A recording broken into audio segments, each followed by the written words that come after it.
CA journey शुरू की तो आपके जर्नी में कुछ हर्डल्स आए थे कि आपने फर्स्ट अटेम्प्ट सब कुछ क्लियर किया? नहीं, certainly not. Rather hurdle I would say was the feature instead of bug. वो rather regular feature था. अच्छा. फाउंडेशन में 2, इंटर में 3 और फाइनल में 3 ऐसे अटेम्प्ट लगे. अटेम्प्ट लगे. लोगों को तो लगता है ये रैंक है करके, बिकॉज मैं जब बोलता हूँ लोगों को मुझे फाउंडेशन में से 2, इंटर में 3 और फाइनल में 3, उनको लगता है रैंक बोलने वाला है करके, नंबर ऑफ अटेम्प्ट्स है करके. तो that way it was. And fortunately मैं कहूँगा बिकॉज आई केम फ्रॉम, मैं इसके वर्नाकुलर बैकग्राउंड से थे. 12th तक नावे जमा यानी कि मराठी मीडियम में हमारा पढ़ाई हुआ था. वो डेबिट क्रेडिट नहीं था, नावे जमा था. तो ताड़ेबंद यानी इंस्टेड ऑफ ट्रायल बैलेंस वगैरह वो सब मराठी, रिटर्न वही खाते होते थे वो पूरे. हाँ, रिटर्न वही खाते वगैरह सब मराठी में एजुकेशन हुआ था अप टू 12th.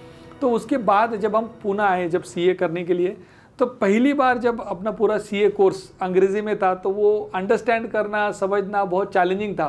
तो डिक्शनरी लेके बैठते थे. तो उस टाइम पे चैलेंज तो पहला था कि मराठी मीडियम से अंग्रेजी मीडियम में अंडरस्टैंड करना, अंग्रेजी ट्रांजिशन करना, वो सबसे बड़ा. तो डिक्शनरी साथ में ही रहती थी.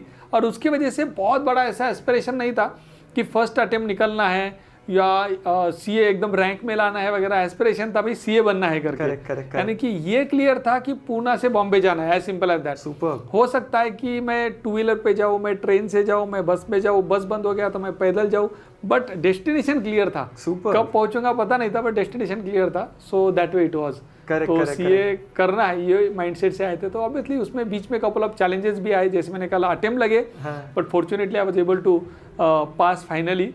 एंड फ्रॉम 99 टू 2004 जब मैं सीए कर रहा था, सीए फाइनल का जब अटेम्प्ट दिया 2004 में मई में, तब तक हर बार मैं जब भी फेल होता था तो मैं एग्रीगेट में फेल होता था, कभी भी कोई टॉपिक में फेल नहीं होता था. करेक्ट. मैं 2004 एक पहला अटेम्प्ट था जिसमें मैं एक टॉपिक में फेल हुआ था. वाव. और वो कौन सा टॉपिक था?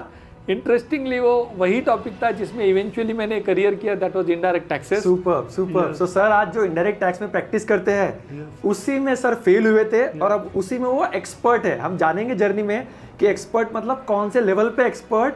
लेकिन अगर हम जिंदगी में फेल भी होते हैं तो it is just a step in our journey. It is not the full stop, it is just a comma. Yes, completely agree sir, completely agree.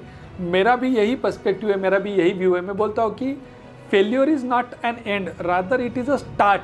Correct. वो एंड नहीं, वो स्टार्ट है. वो आपको पुश करना चाहिए आगे जाने के लिए. या फेल्योर को मैं बोलता हूँ it is a deferred success, to put it simply. जैसा अपना डेफर्ड एसेट रहता है वैसा डेफर्ड सक्सेस है. करेक्ट. आज नहीं, it is only about tomorrow.